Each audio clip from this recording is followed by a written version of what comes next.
안녕하십니까. 소중한 나 무한행복 소나무 시간입니다. 여러분들 만나 뵙게 되어서 진심으로 반갑습니다. 우리 석가모니 부처님 당시의 일입니다. 2600여 년 전 석가모니 부처님께서 널리 중생들에게 법을 설하시고 계시던 때의 이야기입니다. 어느 한 성에 아주 큰 부자가 살고 있었습니다. 이 돈 많은 부자의 이름은 파지가라고 불렸습니다. 이름이 파지가입니다. 이 파지가라는 이름을 가진 이 부자는 엄청나게 돈이 많았는데도 굉장히 인색하고 욕심이 많고 성격이 포악하고 잔인했다고 합니다. 그래서 이 파지가의 곁에는 주변에 사람들이 없었다고 합니다. 나이가 들어서 어느 날 이 파지가가 엄청나게 큰 병에 걸려서 몸과 마음이 몹시도 굉장히 괴로웠다고 합니다.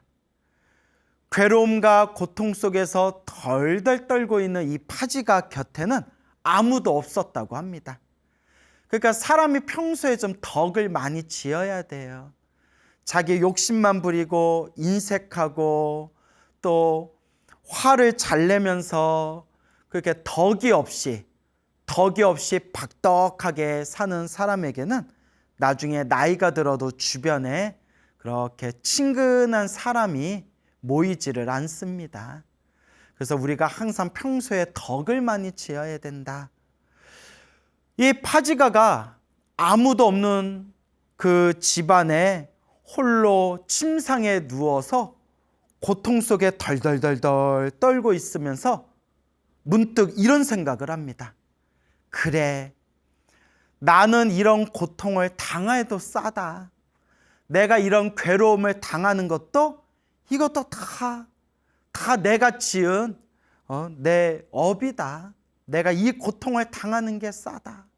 라고 스스로 반성하는 마음을 일으키게 됩니다.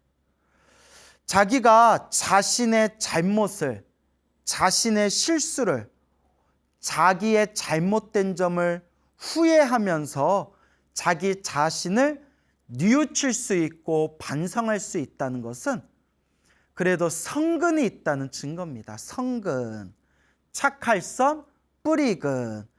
그래도 착한 뿌리가 있는 사람이 자기 잘못을 뉘우치고 반성할 줄도 아는 법입니다. 아주 마음이 못된 사람들은 끝까지 숨이 끊어지고 숨 넘어가는 그 순간에도 자기 잘못을 뉘우치지 않고 뻔뻔하고 못된 사람들이 있습니다. 근데 이 파지가라는 사람이 내가 지금 이런 괴로움을 당하는 것도 이것도 다 내가 지은 업이다. 다 내가 잘못한 거다. 스스로를 뉘우칠 줄 안다는 것은 그래도 착할선 뿌리근, 착한 뿌리가 있구나라고 우리가 생각해 볼 수가 있습니다. 그리고 문득 이 파지가가 이렇게 생각합니다. 나의 괴로움을, 나의 고통을 구제해 주실 분은 누구시겠는가? 오직 부처님, 부처님만이 나의 고통, 괴로움을 구제해 주시리라. 오 부처님. 그게 아주 간절하고 정성스럽게 부처님을 떠올렸다고 합니다. 부처님, 부처님, 부처님만이 내 고통을 구제해 주실 수 있으리라. 이게 염불입니다. 꼭 관세음보살, 관세음보살, 지장보살, 지장보살, 약사여래불, 약사여래불 이렇게 부처님 이름을 부르는 것만이 염불이 아니라 생각할 염, 부처불, 간절하게 정성스럽게 부처님을 떠올리고 부처님을 의지하고 부처님을 한마음 한뜻으로 생각하는 것 자체가 그게 바로 염불입니다. 부처님만이 나의 고통을 구제해 주실 수 있으리라 라고 생각할 때 멀리 먼 곳에 떨어진 부처님께서 문득 파지가가 간절하게 부처님을 부르고 있고 간절하게 부처님을 생각하고 있구나라는 것을 부처님께서 꿰뚫어 보시게 됩니다. 우리 경전에 보면 이런 내용이 나옵니다. 부처님께서는 사람들과 함께 있을 때는 법을 설하시고 사람들이 없이 홀로 계실 때에는 당신의 신통의 그물을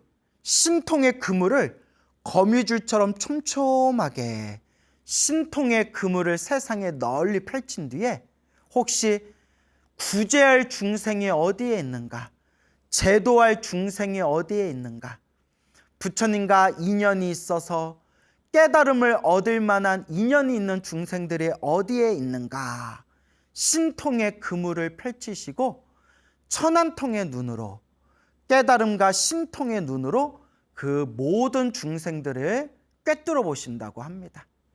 그때 파지가가 간절하게 부처님을 부르는 그 목소리를 서가모니 부처님께서 꿰뚫어 보시게 됩니다. 그때 부처님께서 저 파지가가 아주 힘들고 고통스러운 괴로움을 당하고 있구나. 몸에 병고가 닥쳐서 지금 괴로움에 빠져 있구나. 저 파지가의 괴로움을 어루만져주고 그 괴로움에서 구제해 주리라. 그 부처님께서 멀리 떨어져 계시지만 부처님께서 신통과 광명의 힘으로, 지혜와 자비의 광명의 힘으로 그 광명, 부처님의 환한 광명이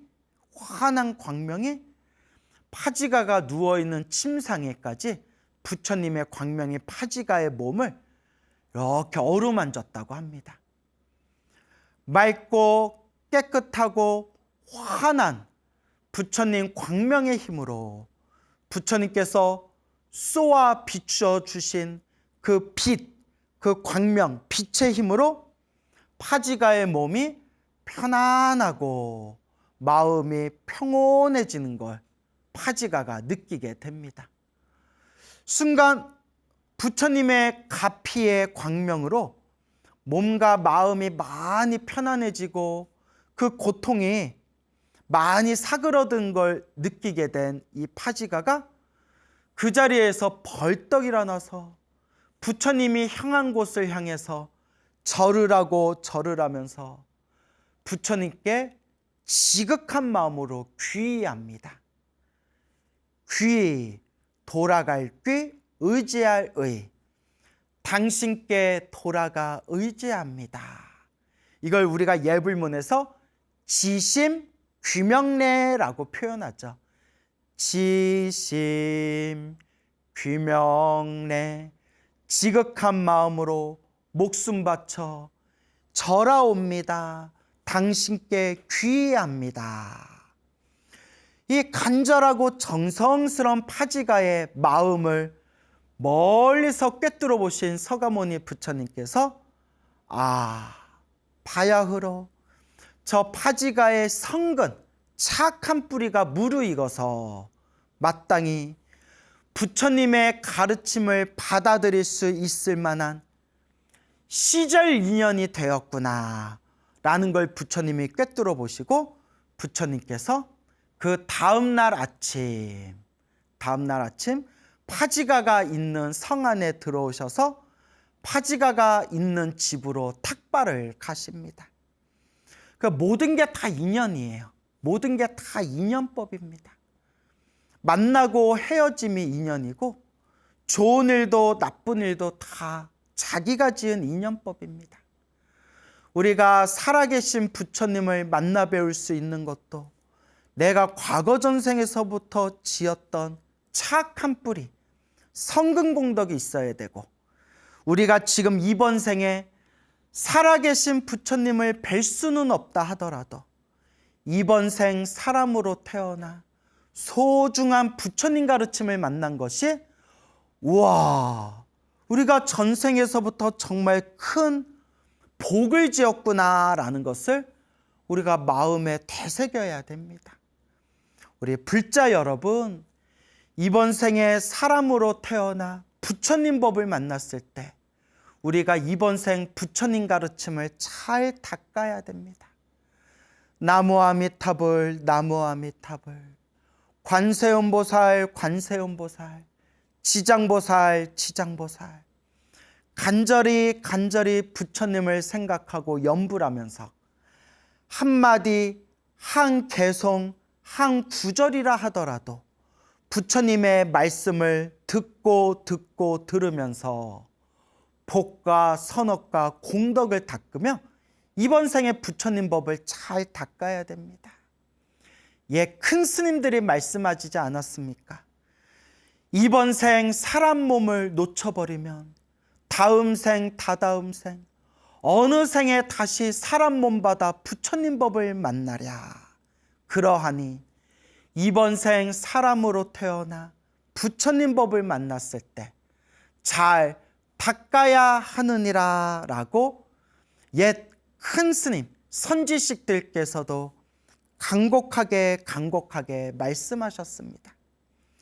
이 파지가는, 오늘의 주인공이 이 파지가는 아주 성격이 포악하고 못되고 이색한 사람이었지만 그래도 머나먼 과거 전생에서부터 지었던 성근, 착할선, 뿌리 익은 착한 뿌리가 있었는지 몸이 아팠을 때 간절하게 부처님을 생각하고 부처님을 불렀고, 또한 부처님께서 자비의 광명을 비추실 때 그 자비의 광명으로 몸과 마음이 편안해진 이 파지가가 자리에서 벌떡 일어나 부처님을 향해서 절하면서 부처님, 부처님 감사합니다.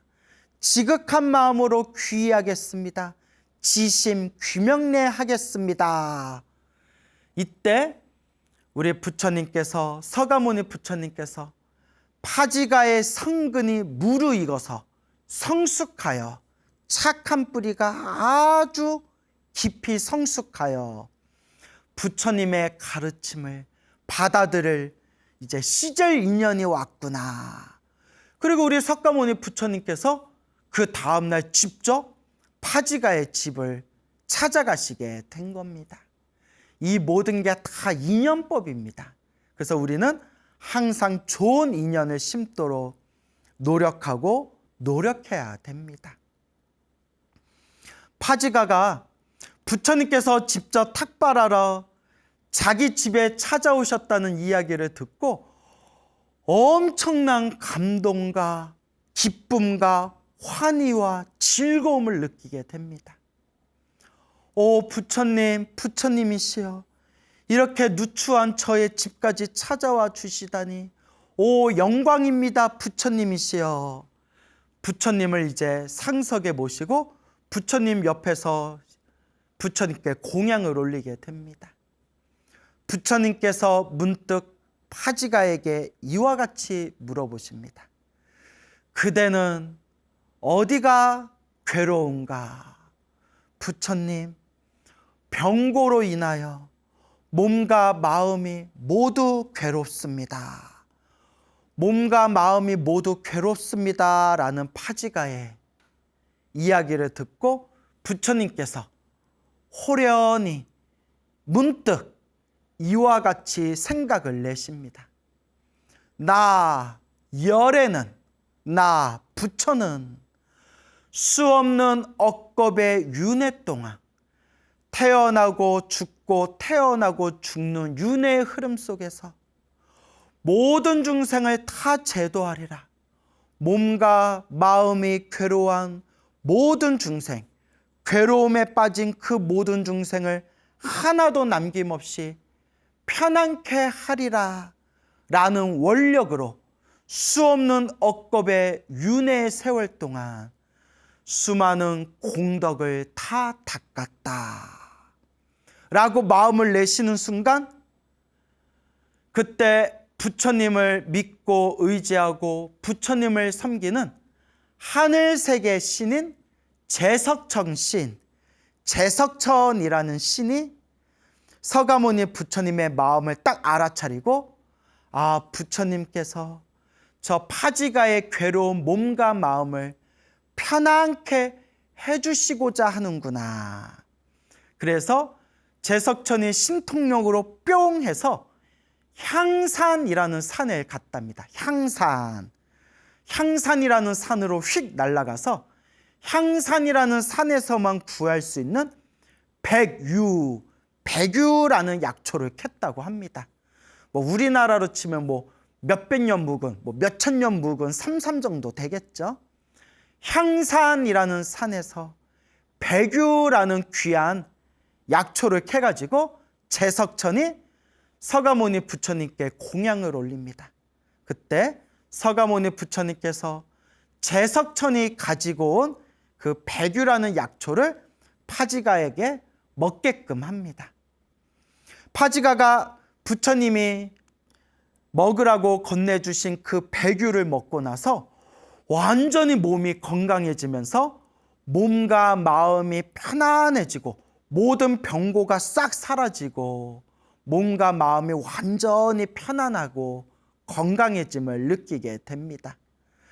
더할 나위 없는 기쁨과 부처님을 향한 엄청난 감사함이 느껴진 이 파지가는 부처님께 공양청을 올립니다. 부처님, 몇월 며칠 때 부처님과 수많은 거룩한 스님들이 함께 저희 집에 오셔서 공양을 받아 주십시오. 제가 부처님과 거룩한 스님들께 공양을 올리고자 하옵니다. 공양청을 부처님께 이제 청을 올립니다.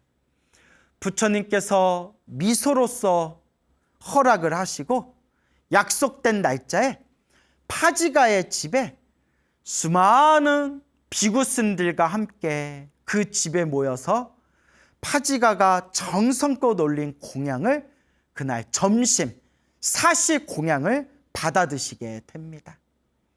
그때 파지가가 부처님과 거룩한 스님들께 수없이 좋은 온갖 선물과 온갖 옷과 약과 그리고 승가에 절에 필요한 물품을 공양 올리고 부처님과 스님들께 정성껏 공양을 올립니다. 부처님과 스님들이 공양을 다 마치시고 부처님께서 부처님의 법도대로 공양을 받아 드시고 난 뒤에는 그 공양을 올린 신도를 위해서 공양을 올린 시주를 위해서 부처님께서 법을 설하십니다.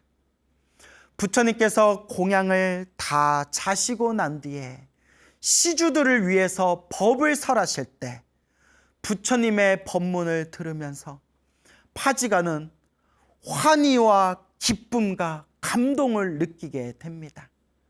그때 파지가가 그 감동에 겨워 부처님이 계신 곳에 앞으로 나와 부처님 발 아래 합장 공경을 올리고 부처님 발 아래 예배 절을 올린 뒤에 부처님 앞에서 간절하고 정성스럽게 원을 세웁니다. 이와 같이 발언합니다.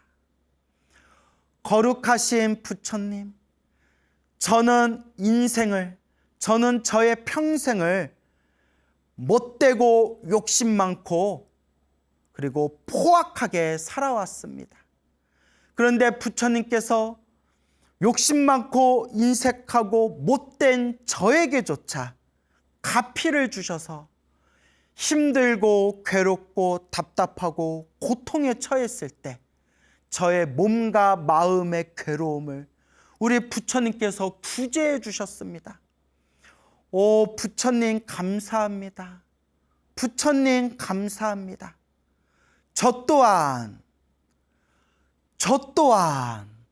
부처님의 은혜를 갚기 위해서 저도 머나먼 미래 세상 모든 중생들의 몸과 마음을 편안하게 해주고 모든 중생들의 괴로움을 구제해주는 이와 같이 모든 중생들을 제도하고 중생들을 편안케 하는 그러한 깨달음의 길을 걷겠습니다. 부처님 감사합니다. 부처님이 제 몸과 마음을 편안하게 해주셨듯이 저도 미래 세상 모든 중생들의 몸과 마음을 편안하게 해주겠습니다 라고 원력을 세우는 순간 부처님께서 파지가의 그 거룩하고 위대한 원력을 딱 들으시면서 부처님께서 환하게 미소를 지으시니 부처님의 입안에서 5가지의 찬란한 광명이 뿜어져 나오고 그 5가지의 광명이 다시 부처님의 몸을 세 겹으로 감싼 뒤에 그 세 겹으로 감싸진 그 광명이 부처님의 정수리 안으로 쏙 들어갔다고 합니다. 옆에 있던 아난 스님이 깜짝 놀라서 부처님께 여쭈어 봅니다. 세존이시여, 어찌하여 부처님께서 이와 같이 환한 미소를 지으시고 부처님의 입안에서 5가지 광명이 뿜어져 나온 뒤에 부처님의 몸을 세 겹으로 감싸고 그 광명이 부처님 정수리 안으로 들어가는 것입니까? 어찌하여 이와 같이 희유한 일을 중생들에게 보여주시는 겁니까? 그때 석가모니 부처님께서 이와 같이 말씀하십니다. 아난이여, 저 파지가가 지금 마음으로 세웠던 저 서원을, 저 발언을 그대는 들었는가? 예, 들었습니다. 부처님이시여. 아난이여, 저 파지가는 미래 세상에 반드시 성불하여 부처님이 되시리라. 저 파지가가 머나먼 미래 세상 성불하여 부처님이 되시리니 그리하여 널리 중생들의 몸과 마음을 편안하게 해주시고 모든 중생들의 고통과 괴로움을 구제해 주시리라. 아난이여, 저 파지가가 머나먼 미래 세상 부처님이 되실 때 그때 부처님의 이름을 석가모니, 서가모니 부처님이라 불리리라 라고 서가모니 부처님께서 증명을 하십니다. 서가모니 부처님 시대에 파지가라는 이 사람이 부처님을 통해서, 서가모니 부처님을 통해서 몸과 마음의 괴로움이 싹 사라지고 몸과 마음의 평화를 얻은 뒤에 서가모니 부처님과 수많은 비구 스님들을 모시고 부처님과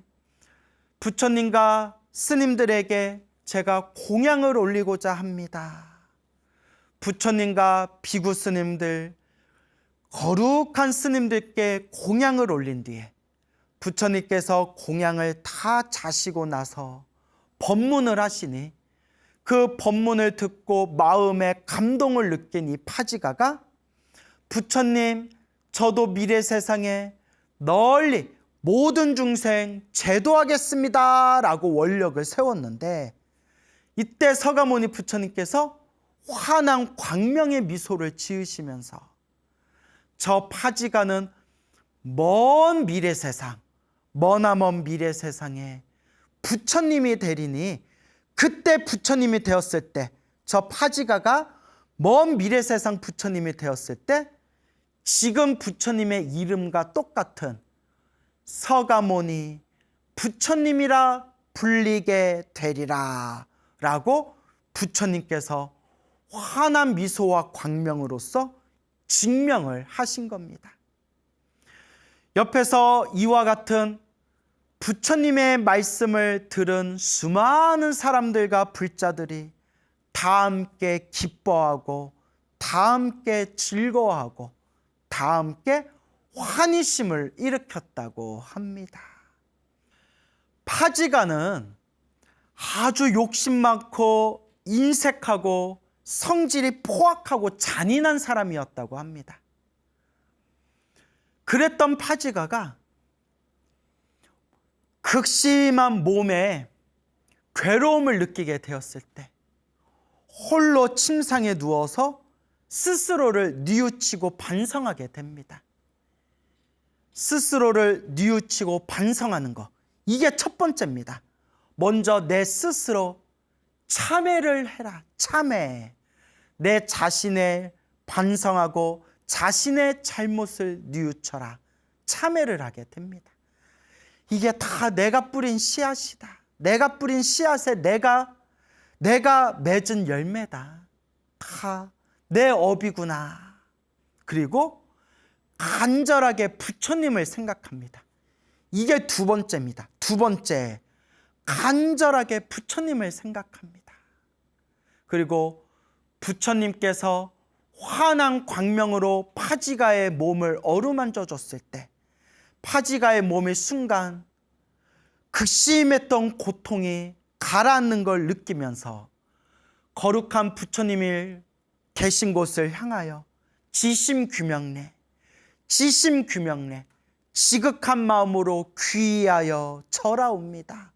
오직 부처님께 돌아가 의지하겠습니다. 이게 바로 세 번째입니다. 지심규명래, 지극한 마음으로 오직 부처님을 의지하겠습니다. 그리고 거룩하신 부처님이 파지가를 찾아왔을 때 부처님을 통해서 몸의 모든 고통이 사라지는 것을 체험하고 부처님과 스님들을 모셔서 제가 공양 올리겠습니다. 그리고 부처님과 스님들을 모시고 부처님과 스님들께 공양을 올리게 됩니다. 이게 바로 네 번째입니다. 바로 복을 짓는 것. 복을 지어야 됩니다. 이 중생 세계는 결국 다 복대로 살아갑니다. 잘 살면 잘 사는 사람대로, 좀 힘들고 괴로우면 힘들고 괴로운 사람들대로 다 자기가 지은 복의 인연대로 살아간다고 합니다. 이것을 우리 불교에서는 다 업대로 살아간다, 다 자기 업보다, 다 자기가 지은 업의 인연법이다, 다 자기가 지은 인연대로 살아간다, 결국 자기 복대로 살아간다라고 이야기를 합니다.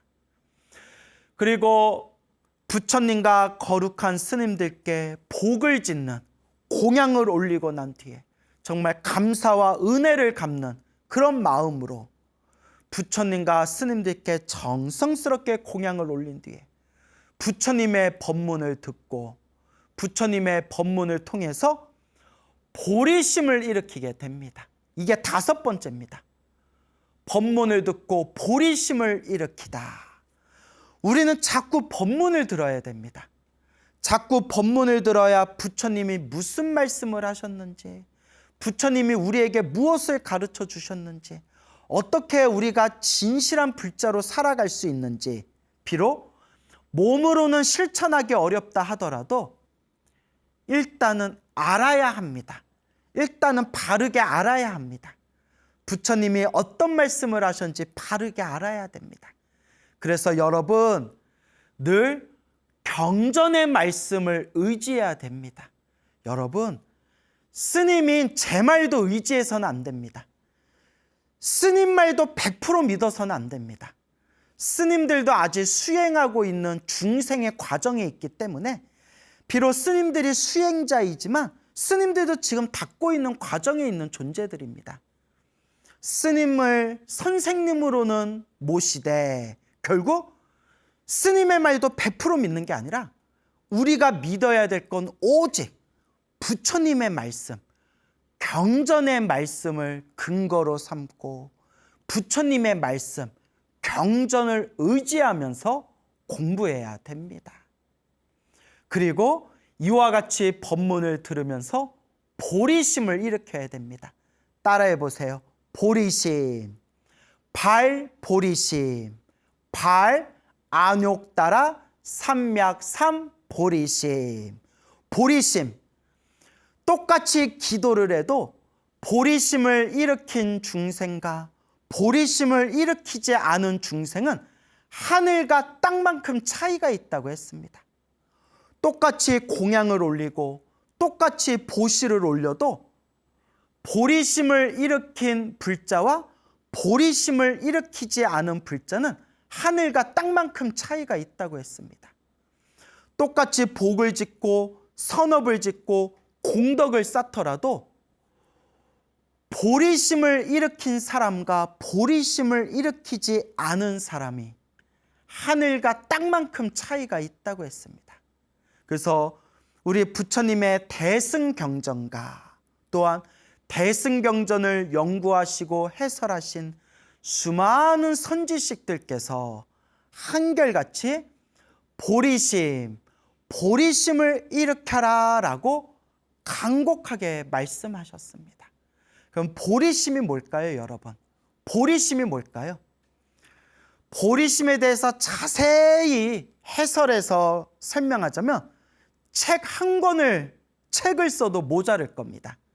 근데 보리심을 그냥 핵심만 간단하게 설명하면 사홍서원이 바로 보리심의 핵심입니다. 사홍서원. 모든 불자들이 다 외우고 있고 우리 사찰에서 법회를 마친 뒤에 법회를 마치고 나서 다 함께 합장하고 부처님을 향해서 한 목소리로 마음 모아 노래 부르는 사홍서원. 그 사홍서원이 바로 보리심입니다. 사홍서원, 네 가지 큰 맹세 원력, 네 가지의 큰 내가 맹세한 나의 원력, 그것이 바로 무엇이냐? 사홍서원. 중생을 다 건지오리다. 번뇌를 다 끊으오리다. 법문을 다 배우오리다. 불도를 다 이루오리다. 사홍서원. 그래서 제가 늘 불자님들께 늘 드리는 이야기가 기도를 시작할 때 삼귀로 기도를 시작하고 먼저 삼귀로 기도를 시작하고 기도를 마무리할 때 기도의 마지막 끝을 사홍서원으로 마무리해라 라고 늘 불자님들께 말씀드립니다. 삼귀로 기도를 시작하고 사홍서원으로 기도를 마무리해라. 사홍서원을 한 문장으로 만들면 모든 중생 다 함께 성불하여 지이다. 모든 중생 하나도 빠짐없이 모든 중생 다 함께 성불하여 지이다. 이게 바로 사홍서원의 핵심이 되겠습니다. 그리고 이게 바로 보리심입니다.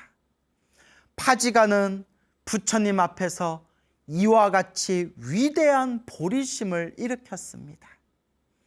여러분, 파지가가 비록 욕심 많고 인색하고 성격도 포악한 사람이었지만 그래도 성근이 있던 사람입니다. 아주 깊은 성근이 있던 사람입니다. 착할성 뿌리근 오래오래 과거 전생부터 성근이 있던 사람입니다. 왜냐? 이미 앞에서 다 설명드린 거지만 비록 포악하고 못된 성격을 가지고 있었지만 몸이 아프고 몸과 마음이 괴로웠을 때 스스로를 뉘우칠 줄 알았고 이게 다 내 탓이다. 이게 다 내 탓이다. 스스로를 뉘우칠 줄 알았고 부처님을 간절하게 생각하고 부처님께 지심규명내 부처님께 귀의할 수 있었다는 것 자체가 과거 전생에서부터 엄청난 성근이 있는 사람이 아니면 이런 마음이 쉽게 나올 수가 없습니다.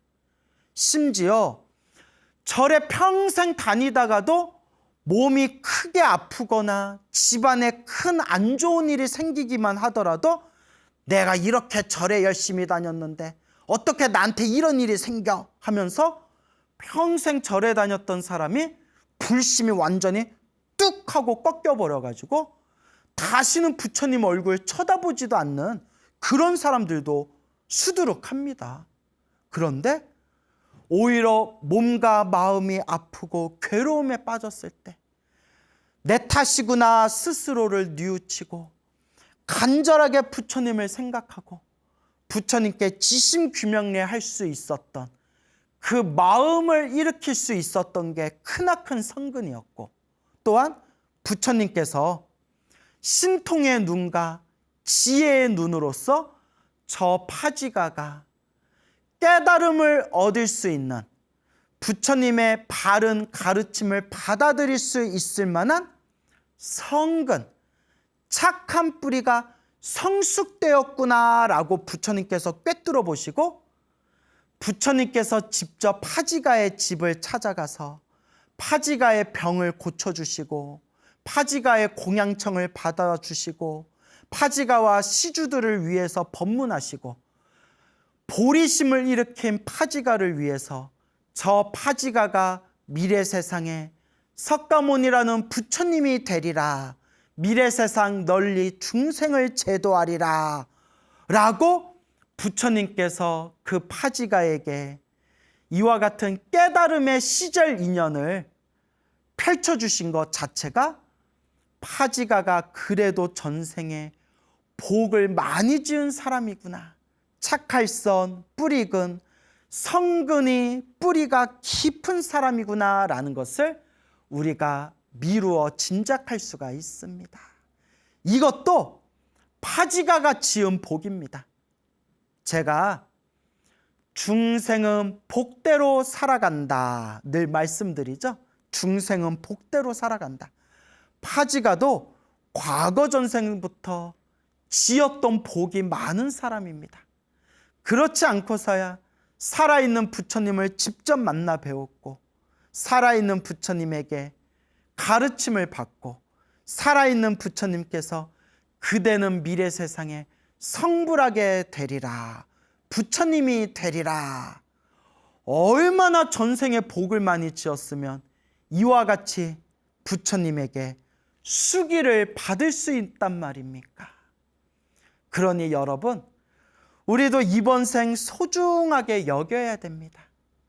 이번 생 사람으로 태어난 내 자신을 바라보면서 다행이다, 다행이다. 사람으로 태어나 참 다행이다. 부처님 법을 만난 내 자신을 어루만져주면서 다행이다, 다행이다. 이번 생 부처님 법을 만나서 참 다행이다. 부처님 이번 생 사람으로 태어났고 이번 생 부처님 법을 만났습니다. 다행이고 다행입니다. 감사합니다, 감사합니다 부처님 이라는 마음으로 우리가 꾸준히 닦아나가야 됩니다. 복을 짓고 선업을 짓고 공덕을 짓고 마음을 닦으면서 우리가 지혜를 잘 닦아야 됩니다. 얼마든지 우리도 꾸준히 닦아나가면 언젠가 미래 세상 살아계신 부처님을 만나서 부처님께 그대여, 그대는 미래 세상 성불하게 되리라, 미래 세상 널리 중생을 제도하게 되리라 라는 수기를 우리도 받을 수가 있습니다. 그러니 여러분, 이번 생 사람으로 태어나 부처님 법을 만난 이 소중한 인연을 감사합니다, 다행입니다, 감사합니다, 고맙습니다 라는 마음으로 우리가 이번 생 불자로서 잘 닦아나가야 할 것입니다.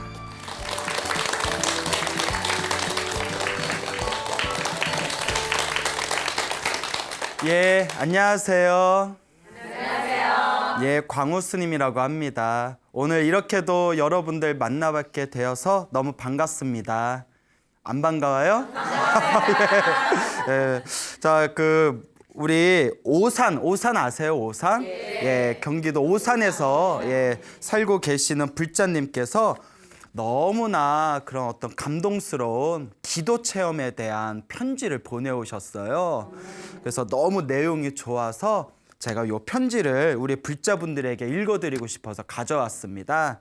예, 그래서 요 편지를 보내주셨는데 제가 내용은 거의 손을 대지 않고 이렇게 형식만 제가 좀 읽기 편하게 편집을 좀 했습니다. 그렇게 이제 양해 바랍니다. 자, 한번 잘 들어보세요. 안녕하세요, 광우 스님. 저는 매주 소나무 방송을 빠짐없이 재미있게 시청하고 있습니다. 방송마다 너무나 재미있고 머리에 쏙쏙 들어오게 법문을 설하시는 광우 스님에게 감사함을 느낍니다. 제가 과거에 부처님께 기도를 열심히 해서 큰 가피를 여러 번 받았습니다. 그 중에 한 이야기를 올립니다. 저의 개인적인 기도 체험담이 많은 불자분들에게 도움이 되었으면 합니다. 2014년 10월부터 팔이 아프기 시작했습니다. 오른팔이 뒤로 가지 못해 불화자를 잊지 못했고 심지어는 밥도 왼손으로 먹어야 했습니다. 통증이 올 때에는 밤마다 소리내어 엉엉 울었습니다. 그 고통은 말과 글로 다 표현할 길이 없습니다. 병원 치료를 받고 또 받아도 호전이 없어서 결국 치료를 포기하고 말았습니다. 그 와중에 기도를 열심히 했습니다. 매일같이 하루도 빠짐없이 능언신주를 독송했습니다. 능엄주를 많이 외우다 보니 한 번 외우는데 5분 정도 걸렸습니다. 매일 55독을 외웠습니다. 그렇게 능엄주를 매일 외우면서 1년이 넘어갔습니다. 그리고 어느 날 꿈을 꾸었습니다. 2016년 4월 3일에 꾼 꿈입니다. 고향집에서 친정어머니와 함께 텃밭에서 모종을 심고 있는데 물이 필요했습니다. 제가 바가지에 물을 떠서 모종에 부었습니다. 그런데 이상하게도 모종에 부은 물은 하나같이 다 구더기로 득실거렸습니다. 그 구더기를 보는 순간 온몸이 근질거리기 시작했습니다. 더 이상 참을 수가 없어서 집 안으로 들어갔습니다. 그런데 집 안에도 온통 구더기가 득실거렸습니다. 저는 구더기가 없는 곳으로 자리를 잡고 앉았습니다. 그런데 이상하게도 구더기는 제가 앉아있는 곳으로 기어오는 것입니다. 저는 구더기를 밀어내느라고 정신이 없었습니다. 그때 저의 오른쪽 두 번째 손가락에서 이상한 느낌이 들었습니다. 저는 왼손으로 오른쪽 두 번째 손가락을 지그시 눌렀습니다.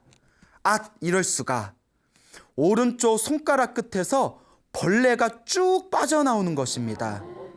마치 물에서 헤엄치듯이 길고 가느다란 하얀 새끼뱀 같은 것들이 쭉 빠져나오는 것입니다. 저는 계속 오른쪽 손가락을 눌렀습니다. 벌레는 끝없이 나오고 있었습니다. 알람 소리에 저는 눈을 번쩍 떴습니다. 깨고 보니 꿈이었습니다. 순간 저는 생각하기를 꿈에서 가피를 받는 몽중가피라는 것을 확신하게 되었습니다. 오른쪽 손가락에서 빠져나간 벌레는 몸속에 있는 병균을 몰아낸 증거물이라 생각이 들었습니다. 그리고 지금은 아무런 약도 쓰지 않고 자유자재로 오른팔을 쓰고 있습니다. 제가 생각해도 그저 신기할 따름입니다. 분명 부처님의 몬중가피를 받은 결과라고 확신합니다. 광우 스님이 설법하신 기도는 하나로 통한다는 그 말씀의 뜻을 현재 저의 몸으로 체험하고 있습니다.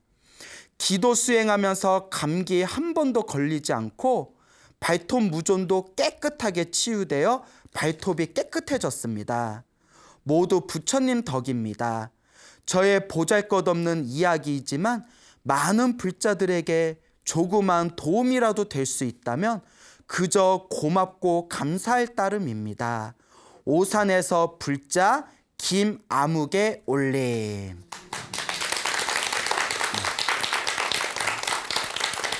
예, 편지 내용이 너무 좋죠. 저도 받아보고 와 정말 신기하다.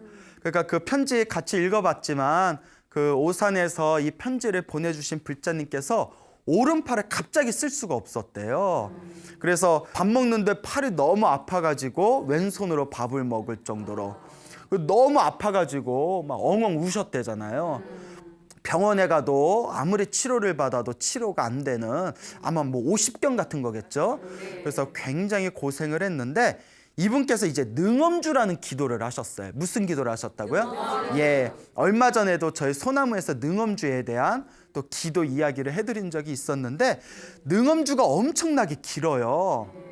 길어가지고 능엄주를 일반인이 천천히 읽으면 한 30분 정도가 걸리거든요.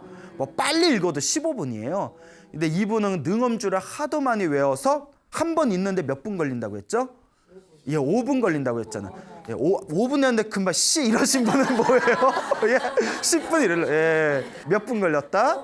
예, 5분이 걸리고 하루에 몇 독을 하셨다고요? 왜 찔러요? 아, 찔리시는구나. 예, 배를 잡고 웃으시네. 몇 독을 하셨다고요? 55독을 하셨대요. 그 하루 종일 기도하신 거예요. 그러니까 제가 항상 소나무에서 법문에서 말씀드리잖아요. 기도하며 아침에 눈 뜨면 저녁에 잠들 때까지 완전히 몰입하는 힘이 필요하다고. 그러니까 하루에 55독이면 하루 종일 기도하신 거잖아요. 그러다가 한 1년 넘게 꾸준히 기도를 했더니 이제 꿈속에서 몽중가피를 얻게 되시죠. 그래서 이제 뭐 손의 느낌이 이상해서 왼손으로 이렇게 오른쪽 두 번째 손가락 식지를 이렇게 눌렀더니 벌레가 계속 쭉쭉 나오는 꿈을 아파트 오른쪽에서 벌레가 쭉쭉 이렇게 나오는 그런 이제 꿈을 꾸고 나서 오른팔이 나으셨대요. 그래서 지금도 기도를 열심히 하고 계신답니다. 이렇게 소중한 당신의 체험담을 편지로 보내주신 우리 오산에 살고 계시는 우리 보살님 너무나 감사드리는 바입니다. 박수 한 번만 다시 부탁드리겠습니다. 예. 자, 이미 소나무에서도 많이 언급을 했지만 우리 주변의 수많은 불자님들께서 정말 부처님과 보살님들을 믿고 불보살을 믿고 열심히 기도하신 분들은 이와 같은 가피를 체험하신 분들이 굉장히 많습니다. 아마 지금까지 제가 들은 내용만 모아놔도 한 수백 이야기는 될 거예요. 그래서 지금도 불보살님께 기도해서 가피를 받는 분들이 지금도 굉장히 많으실 겁니다. 여러분, 이 기도의 가피는 현재 진행형입니다. 여러분들도 힘들고 괴롭고 답답할 때 남 탓하지 말고 운명을 원망하지 말고 자신의 팔자를 한탄하지 말고 무엇을 열심히 해라? 예, 일단 기도를 열심히 해야 됩니다. 내 앞에 펼쳐진 좋은 일도 나쁜 일도 다 누가 지은 업보라고요? 내가 지은 업보입니다. 인과 업보를 100% 믿으시길 바랍니다. 살아가면서 자꾸 장애가 있고 일이 잘 안 풀리면 기도하세요. 과거 전생에서부터 내가 알고 지었건 모르고 지었건 내가 지은 몸과 말과 생각으로 내가 지은 모든 업장을 참회합니다. 저의 업보가 모두 소멸되게 해주십시오 라는 마음으로 간절히 기도를 하시다 보면 1년하고 2년하고 3년하고 꾸준히 기도하다 보면 내 주변의 일들이 점점 편안해지고 내가 가는 일들이 점점 편안해지는 것을 분명히 느끼시게 될 겁니다. 예, 알겠죠? 네. 불과 며칠 전에 전화가 왔어요. 아주 재미난 이야기를 해주셨는데 저기 충남 공주라고 아시죠? 네. 예, 옛날 충남 공주. 거기 공주님들이 많이 사나 봐요. 예. 충남 공주에서 살고 계시는 어느 보살님께 전화가 왔습니다. 지금 연세가 50이시래요. 50이시고 저쪽 이제 교육계통에 계신다고 하는데 이 보살님께서 이제 소나무의 아주 열성적인 팬이시래요. 그래서 매일매일 이제 소나무를 듣고 계신다고 하는데 이분께서 평소에 몸이 좀 안 좋으셨답니다. 몸이 좀 안 좋으셨대요. 몸이 안 좋으셔가지고 류마티성 관절염이 좀 심하시고 또 말 못할 난치병이 좀 있어서 항상 이렇게 몸이 좀 불편하고 힘드셨다고 합니다. 그러다가 이제 우연히 소나무, 광우 스님의 소나무를 보게 되고, 소나무에서 제가 항상 하는 얘기 있잖아요. 좋은 일도 나쁜 일도 누구 업이다? 다 내 업이다. 예, 다 대답은 잘해요. 예, 예, 대답은 잘해요. 그래서 예, 대답이라도 잘해줘서 고마워요. 예. 다 내 업이다. 그렇죠. 다 내 업이다. 그러니까 내 몸이 아픈 것도 내 업인가 보다 싶어서 이렇게 평소에 기도를 꾸준히 하셨답니다. 그런데 이번에 여름 엄청 더웠잖아요. 겁나 더웠죠. 예, 이제 앞으로 여름 이렇게 더워질까 봐 겁나요. 그런데 더운 여름에 체력이 너무 소모돼서 그런지, 몸에 무리가 와서 그런지, 이 힘들게 여름을 거치고 나서 몸에 무리가 오셨대요.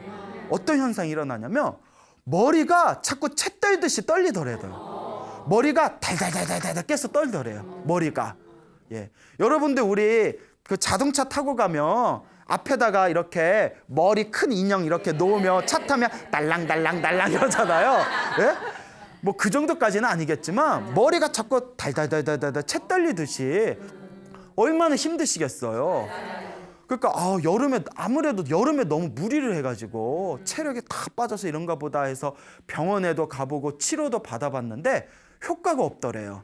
그래서 너무 이제 힘든데 어느 날 이제 소나무를 또 이제 보고 있는데, 소나무에서 제가 예전에 이런 이야기를 여러 번 했어요. 혹시 기억나시는지 모르겠는데, 힘들어서 도저히 기도가 안 될 때에는 그 연불이나 천수경이나 금강경이나 연불 소리를 듣는 것만으로도 기도가 된다. 예, 기억나세요? 예, 기억나요? 예, 그래요? 5분 전에 말한 것도 기억 못 하시는데, 예, 이거 기억나죠? 그 집안에 기운이 어수선하고 좋지 못하면 연불 테이프를 계속 틀어놔도 집안의 기운이 정화된다. 그런 말씀 드렸잖아요. 그러니까 소나무에서 그 법문을 들으셨나 봐요. 그래서 너무 힘드니까 그래, 이렇게 연불 소리를 듣기만 해도 기도가 된다는데, 효과가 있다는데, 이제 그런 마음이 이제 생기면서 그 광우스님 소나무 법문을 듣고 나서 그 유튜브라고 있잖아요. 거기서 관세음보살 연불 정근을 틀어놓으셨대요. 관세음보살 연불 정근을 크게 틀어놓고 그걸 가만히 듣다가 잠에 드셨대요. 관세음보살 연불 소리 듣다가 딱 잠이 드셨는데 아주 생생한 꿈을 꾸셨대요. 이제 몽중가피를 받는 거예요. 어떤 꿈을 꿨냐면, 궁금하죠? 네. 예, 그래요. 그 꿈속에서 자기가 이제 시골 고향집에 있었대요. 시골 고향집에 있었는데 평소에 친하게 지내던 그 선생님하고, 여자 선생님하고 같이 이렇게 산을 올랐대요. 바구니 하나를 들고 이렇게 산에 올라가가지고, 산에 올라가서 산에 나뭇가지에 이름을 알 수 없는 아주 빨간 열매가 가득히 열려 있더래요. 그래서 바구니에다가 그 빨간 열매를 다 따가지고 바구니에다가 채운 뒤에 이거 가져가서 약해 먹어야지, 이걸로 약 먹어야지 하면서 이렇게 산에서 내려오는 꿈을 꾸면서 잠에서 딱 깼대요. 근데 꿈을 딱 깨고 나서 아무리 생각해도 범상치가 않더래요. 뭔가 느낌이 오더래요. 이거 광우스님 소나무에서 말하던 몽중가피 아닌가? 근데 머리에서 채 떠는 거는 계속 채를 떨었대요. 꿈에서 깼는데도 이렇게 머리는 계속 채를 떨었는데 그 꿈이 아무리 생각해도 범상치가 않아서 이게 무슨 꿈일까? 이거 무슨 꿈일까 하다가 그 다음 날인가 꿈에서 만났던 여자 선생님을 불러서 같이 식사를 했대요. 네? 그래서 이제 꿈에서 만난 여자 선생님하고 이렇게 또 식사하고 그냥 아무렇지도 않게 집으로 돌아왔대요. 집으로 돌아와서 이렇게 누워가지고 또 이게 보통 꿈이 아닌 것 같은데 이게 무슨 꿈인가? 근데 여러분, 꿈에 너무 집착하면 돼요, 안 돼요? 예, 그렇다고 또 꿈에 너무 집착하면 안 돼요. 가끔 가다가 어떤 분이 소나무 팬이라는 분이 무슨 꿈만 꾸면 전화가 와. 뭐 꿈만 꾸면 전화가 와요. 예, 그런 분이 있는데 그래서 내가 신신내 꿈에 집착하지 말아라. 좋은 꿈을 꾸든 나쁜 꿈을 꾸든 그 기도에만 집중해라. 이렇게 이제 말씀을 드렸는데 꿈에 너무 집착하면 안 됩니다. 근데 그분은 이제 꿈에 집착하는 게 아니라 정말 뭔가 범상치가 않은 꿈이라는 게 자꾸 느껴지더래요. 그래서 이제 누워가지고 이게 무슨 꿈이지 하고 생각하고 있는데 머리에서 갑자기 번쩍하면서 침 맞으러 가야겠다는 생각이 저절로 일어나더래요. 침 맞으러 가야겠다. 그래서 자리에서 벌떡 일어나서 한의원에 가셨대요. 그래서 이제 진찰을 받았더니 의사 선생님은 화를 내시더래요. 왜 이제 왔냐고. 큰일 날 사람이라고. 큰일 날 뻔했다고 왜 이제 왔냐고 하면서 머리에 자꾸 막 떠니까. 그러면서 이제 우리가 이제 침을 이제 한의원에서 침을 놓잖아요. 이거 쉽게 안 고쳐질 것 같다. 이거 나도 노력을 하겠지만 쉽게 안 고쳐질 것 같고 몇 개월은 치료해야 될 것 같아. 몇 개월은. 근데 그 얘기를 들으면서 요 보살님은 마음속에서 아니야. 이거 꿈이 보통 꿈 같지가 않아. 분명히 이거는 치료가 잘 될 거라는 어떤 신호 같아. 그런 게 느껴지더랍니다. 그리고 침을 딱 3번 맞고 나왔대요. 3번 맞고 머리 흔들던 게 딱 멈춰버렸대요. 의사 선생님도 몇 개월 걸린다고 했는데 이거 힘들 것 같아요. 몇 개월은 해야 될 것 같아요. 노력해 봅시다 했는데 보살님이 속으로 아니야 내가 꿈을 꿨는데 이거 보통 꿈이 아니야. 이거 분명히 이거 몽중갑인 것 같아. 이런 확신이 있었는데 침을 몇 번 맞고? 3번 맞고. 그래서 아무리 생각해봐도 그때 광우스님 소나무를 듣고 관세음보살 연불소리 들으면서 잠잤을 때 그때 꾸었던 그 꿈, 빨간 열매를 바구니에 따서 이거 약해 먹어야지 하고 흐뭇한 마음으로 산에서 내려가던 그 꿈이 몽중가피였던 것 같다고. 그 불보살의 가피로 침 3번 만에 딱 나은 것 같다고 그런 이야기를 하시더라고요. 그래서 그 불과 며칠 전에 전화 받은 거예요. 그래서 제가 아이고 방송 소개해 주셔서 너무 감사하다고. 그래서 이제 그분께 몸이 많이 아픈 거는 전생의 업병일 수 있다고. 그러니까 몸이 아픈 사람은 방생을 많이 하라고 했거든요. 그러니까 시간이 되면 방생을 좀 하시고 기도를 열심히 하셔서 업장소멸하시라고 제가 그렇게 또 당부의 말씀을 드렸습니다. 자, 이와 같이 분명히 불보살님의 가피는 분명히 존재하고 효험이 있습니다. 근데 중요한 게 있다고 했죠. 항상 제가 하는 이야기가 있잖아요. 어떤 이야기를 하죠? 귀로만 들으면 안 되고 내가 직접 뭐 해야 된다?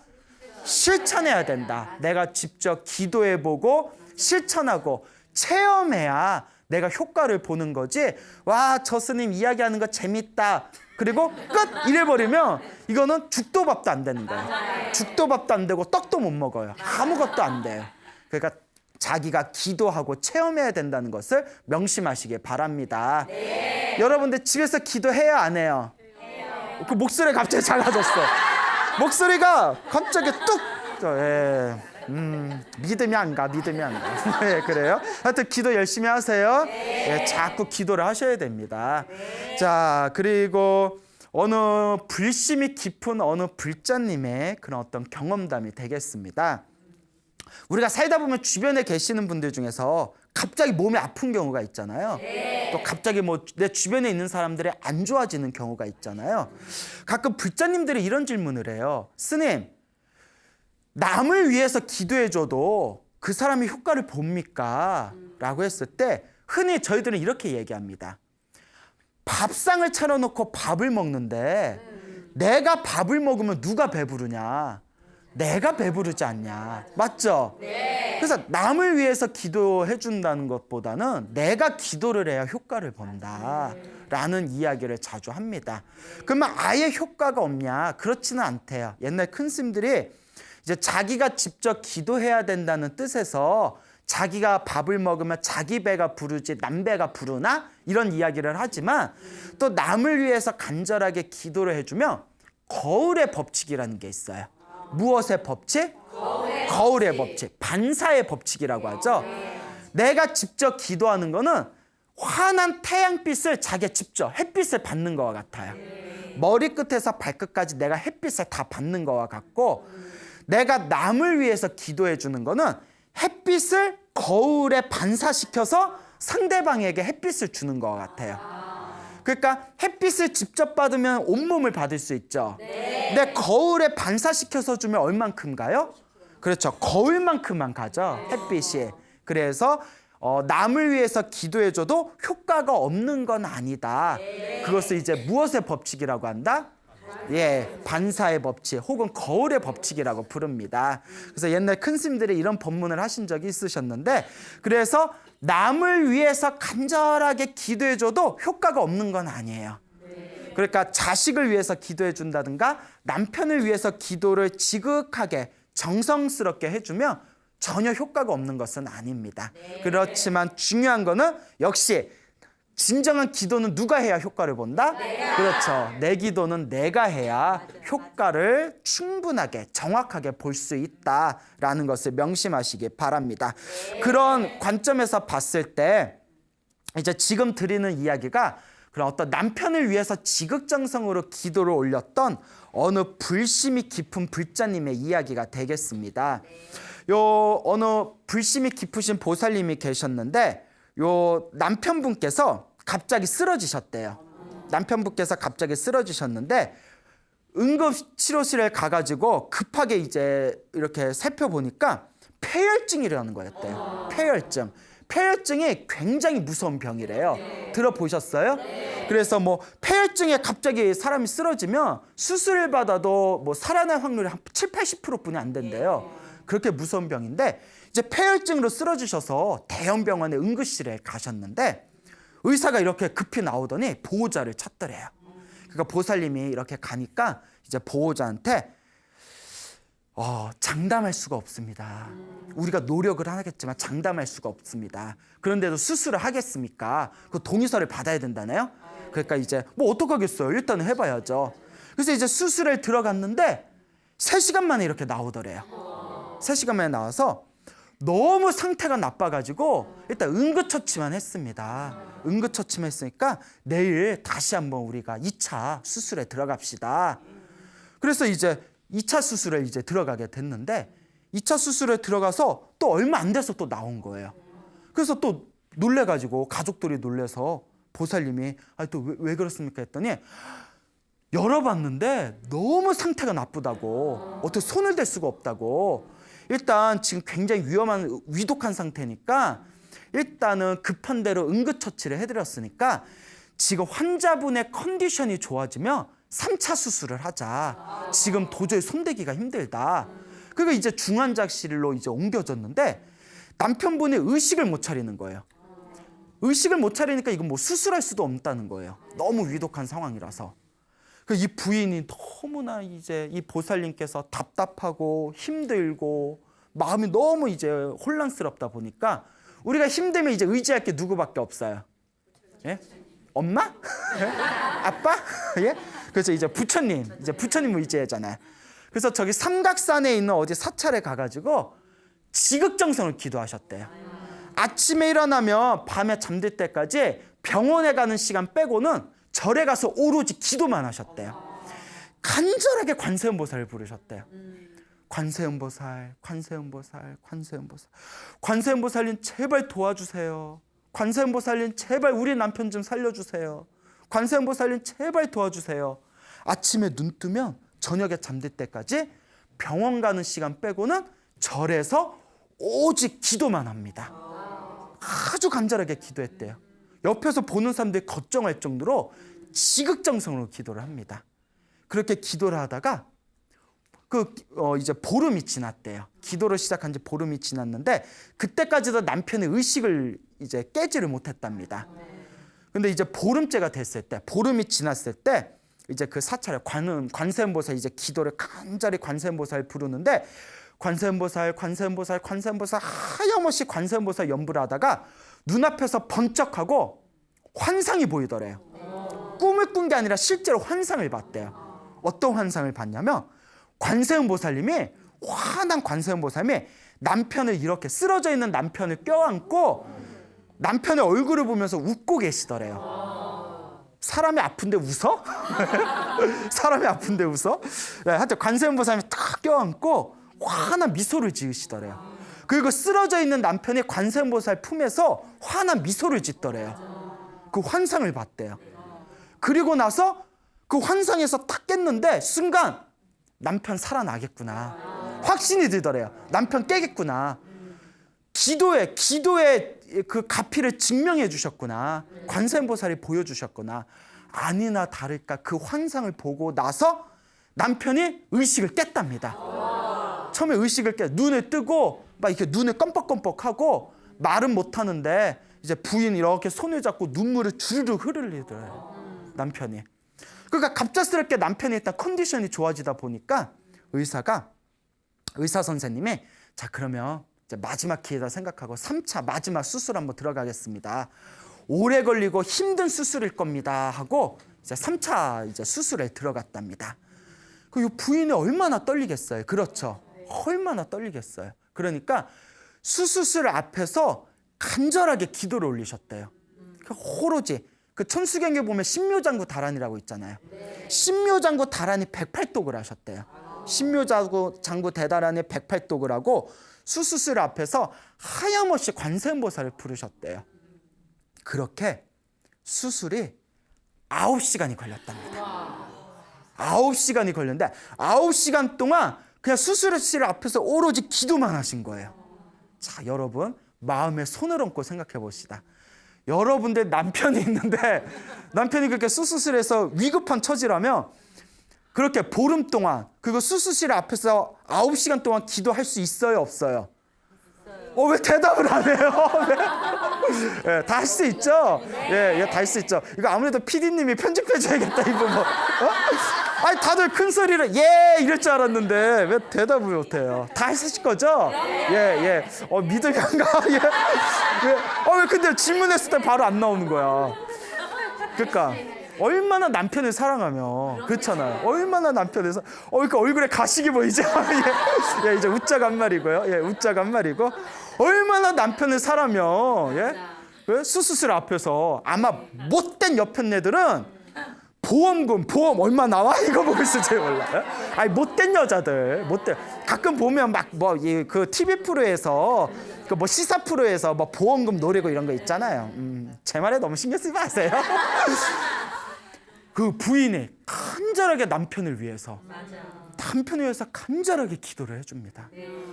제가 그 이야기를 듣는데 제가 가슴이 다 찡하더라고요. 정말 그 남편이 그 거사님이 정말 부인 잘 뒀다. 정말 부인복 있다. 9시간을 신묘장구 대다란이를 108독을 외우고 하염없이 관세음보살을 외우면서 9시간이 지났는데 호련히 또 환상을 봤대요. 기도. 사람이 기도에 이렇게 몰입하다 보면 뭔가 보이는 게 있나 봐요. 그렇다고 보이는 거에 너무 또 집착하면 안 돼요. 봤는데 뭘 봤냐면 병실 안에서 수술실 안에서 수술 받는 남편 옆에 관세음보살님이 다 이렇게 옆에 서 계시는 모습을 봤대요. 그 환상을 본 거예요. 그리고 9시간의 수술이 끝나고 의사 선생님이 나오십니다. 의사 선생님. 그 의사 선생님 정말 대단한 거예요.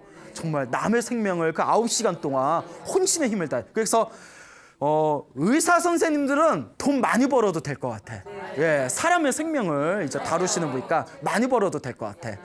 그러니까 의사 선생님이 9시간 다 수술을 마치고 나오니까 그 이제 보살님이 걱정되잖아요. 그러니까 의사 선생님이 이렇게 얘기하더래요. 참 희한합니다. 배를 갈라봤는데 장에 구멍이 나 있잖아요. 장에 구멍 난 부위와 장이 서로 유착이 돼 있는데 희한하게 수술하기 딱 좋게 돼 있더라고. 정말 희한하더라고. 그래서 힘든 수술이라서 9시간이 걸렸지만 수술이 아주 잘 됐습니다. 이러더래요. 그러니까 자기가 기도하다 본대로 된 거예요. 그래서 남편분이 이제 중환자실에서 이제 의식을 이제 깨시고 그리고 치료가 일사천리로 잘 돼가지고 나중에 이제 일반 병동으로 옮겨서 그런 재활 치료를 받게 되셨답니다. 그래서 이 보살님께서 하시는 말씀이 이 모든 게 다 부처님 값이다. 이 모든 게 다 부처님 덕입니다라는 그런 말씀을 이제 하셨다고 합니다. 자, 이와 같이 우리가 정말 힘들고 괴로울 때 의지할 것은 바로 이 부처님과 관세음보살과 지장보살 같은 불보살님들 뿐이 없습니다. 여러분들도 살아가면서 정말 좀 힘들고 답답하고 어떤 벽을 느꼈을 때 좌절하지 마세요. 내 전생에 진 빚인가 보다. 그러니까 내가 이 빚을 녹이겠다는 마음으로 간절하게 한번 기도해 보시기 바랍니다. 기도의 영험과 가피는 분명히 존재합니다. 그런데 제가 항상 드리는 말씀 있죠? 전생에 복을 많이 지은 사람은 기도를 조금만 해도 효과를 빨리 보고, 전생에 박복하게 살고 복이 없는 사람은 이번 생에 기도를 좀 많이 해도 효과가 좀 더디게 나타난다. 그러니까 스님, 저 기도를 엄청 열심히 오랫동안 했는데도 딱히 효과를 모르겠어요 하면 정말 전생에 더럽게 박복하게 살았구나, 내가. 그러니까 이번 생이라도 내가 잘 닦아야 되겠구나, 이런 마음을 가지시라고 제가 항상 당부드리잖아요. 여러분, 당장 효과가 있건 없건 부처님께 기도하고 복을 지은 그 공덕과 가피는 분명히 남습니다. 이번 생에 못 받으면 다음 생이라도 받아요. 그러니까 당장 기도해서 효과가 있다 없다라는 거에 너무 분별하는 마음을 일으키지 마시고, 내 미래를 닦는 마음으로, 미래의 행복을 닦아나가는 마음으로 꾸준하게 기도하시길 바랍니다. 알겠죠? 며칠 전에 또 재미난 전화가 왔어요. 소나무가 인기가 많은가 봐요. 전화가 겁나 와요. 우리 화계사에 있는 종무소 우리 직원분들이 힘들어하세요. 예, 전화가 너무 많이 와서. 예, 그래서 이제 재미난 이제 또 전화 상담이 왔는데, 이제 젊은 불자분이세요. 이분이 저기 대전에 살고 계시는 분이에요. 이제 대전에 살고 계시는 이제 불자님이신데, 이분께서 절에 다닌 지가 한 20살 정도 때부터 절에 다니셨대요. 어렸을 때부터 절에 다녔죠. 근데 절에 다니시게 된 게 뭐 특별한 이유가 있어서 절에 다닌 게 아니라, 주변에서 절에 가서 기도 많이 하면 좋은 일이 많이 생겨라는 말을 듣고 혹시나 하는 마음에 이렇게 절에 다니면서 기도를 좀 하셨대요. 그렇게 이제 꾸준하게 기도를 하셨는데, 이분이 뭐 전생에 무슨 인연이 있는지 하여간 뭐 기도를 열심히 해서 그런지 몰라도 가끔씩 꿈을 꾸면 꿈이 귀신같이 잘 맞는데요. 약간 그런 사람도 있지 않아요? 꿈 꾸면 잘 맞는 사람도 있잖아요. 자기는 꿈이 너무 잘 맞아가지고 무서울 정도래요. 꿈이 너무 잘 맞아서 무서울 정도였다고. 그래서 이제 뭐 그 꿈이 굉장히 잘 맞는 그런 성격이었는데, 37살 때였대요. 37살 되던 1월 1일 날 꿈이었답니다. 새해 첫날에 꿈에서 집에 있는데 띵동 띵동 하는 소리가 들리더래요. 그래서 뭐지? 택배인가? 띵동 띵동. 그래서 이렇게 문을 열어봤더니 빨간색 옷을 입은 우체국 아저씨가, 빨간색 옷을 입은 우체국 아저씨가 그 택배를 가져왔대요. 그래서 딱 열어봤더니 자기가 신던 신발이랑 신발 위에 주민등록증이 이렇게 올려져 있더래요. 자기 주민등록증에 빨간색 옷을 입은 사람이, 우체국이 그 소포 안에 자기가 신던 신발이랑 주민등록증을 다 올려져 있으니까 그걸 이렇게 딱 받는 꿈을 꾸고 깼는데 느낌이 좀 쎄하더래요. 우리 약간 그런 거 있잖아요. 전쟁터에서 이렇게 군인이 죽으면 집에 시신을 못 찾으면 뭐 신던 군화랑 군번줄이랑 뭐 주민등록증 같은 거 이렇게 대신 가져오잖아요. 그 느낌이 좀 쎄하더래요. 근데 자기가 꿈이 너무 잘 맞아가지고 기분이 좀 그렇더래요. 이거 뭐지? 이거 뭐지? 이거 뭐지? 그지? 막 이러면서 그지 같아. 자, 그런데 그렇게 이제 4개월이 지났대요. 그 꿈을 꾸고 나서 이제 4개월이 지났는데, 자기가 평소에 에어로빅장을 열심히 다녔대요. 생활 에어로빅 있잖아요. 되게 활달한 성격이신가 봐요. 에어로빅을 되게 이제 내 몸은 내가 관리해야 되잖아요. 그래서 이제 에어로빅을 다녔는데, 그 1월 1일 날 그 우체국 소포를 받는 꿈을 꾸고 한 4개월이 좀 지났을 때 무서운 꿈을 꿨대요.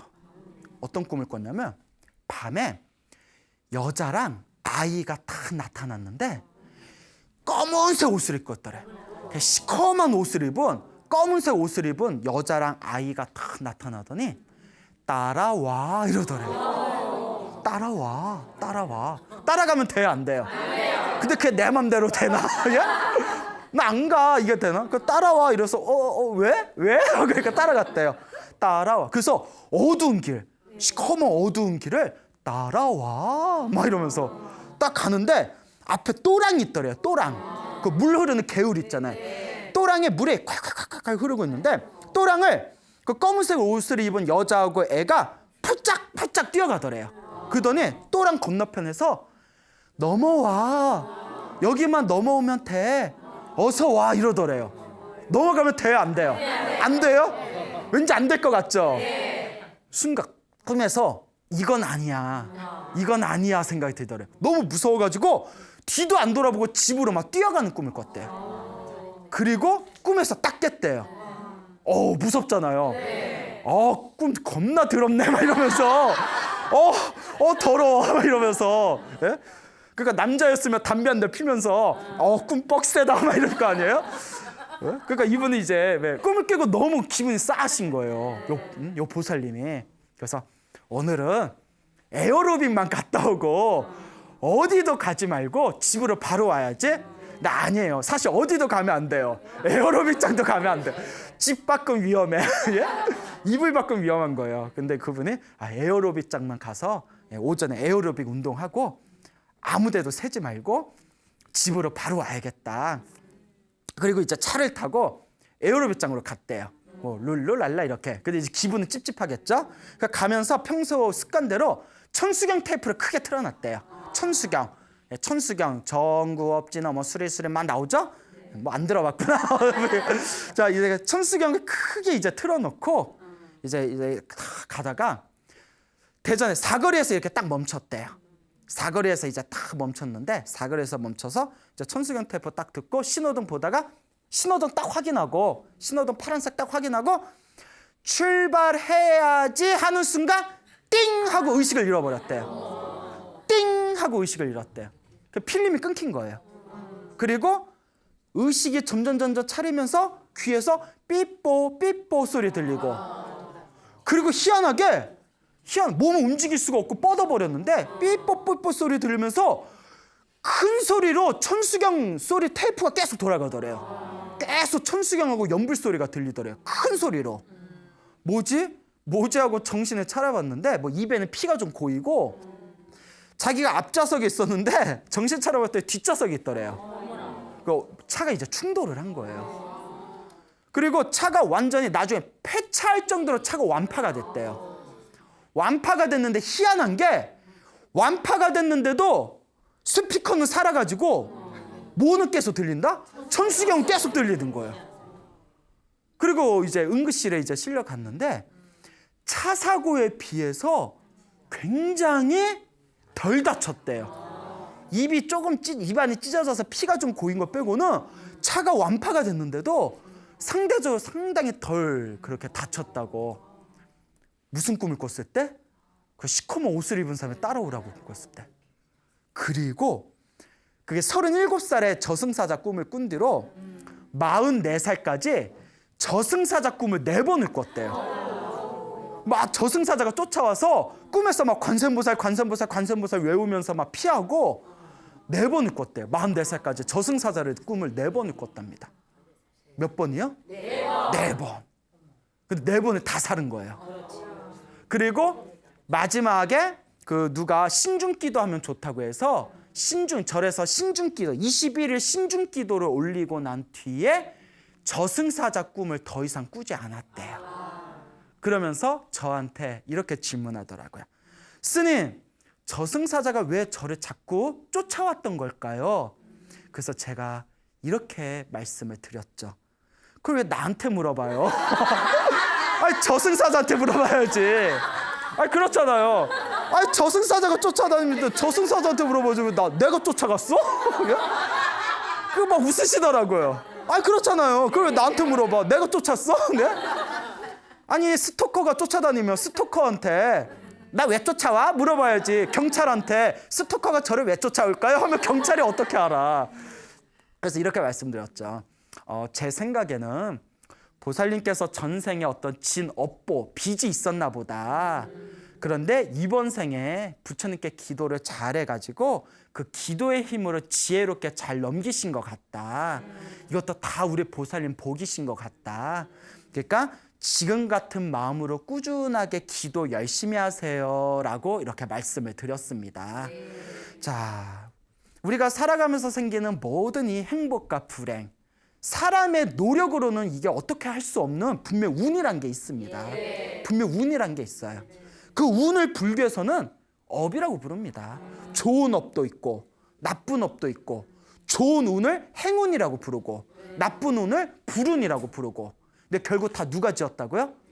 다 내가 지은 업이에요. 그 좋지 못한 전생에 진 나의 빚, 나의 업보, 나의 업장, 나의 불운을 녹이려면 기도하셔야 됩니다. 제가 항상 드리는 말씀 있죠? 무슨 기도를 하든 결국 하나로 통한다. 관세음보살 부르든 지장보살을 부르든 천수경을 독송하든 지장경을 독송하든 금강경을 부르든 법화경을 사경하든 어떤 기도든지 일념으로 일심으로 쭉 밀고 가면 반드시 효과는 다 하나로 통합니다. 그러니까 진정한 불자라면 매일매일 자신만의 기도를 꾸준하게 닦아나가셔야 됩니다.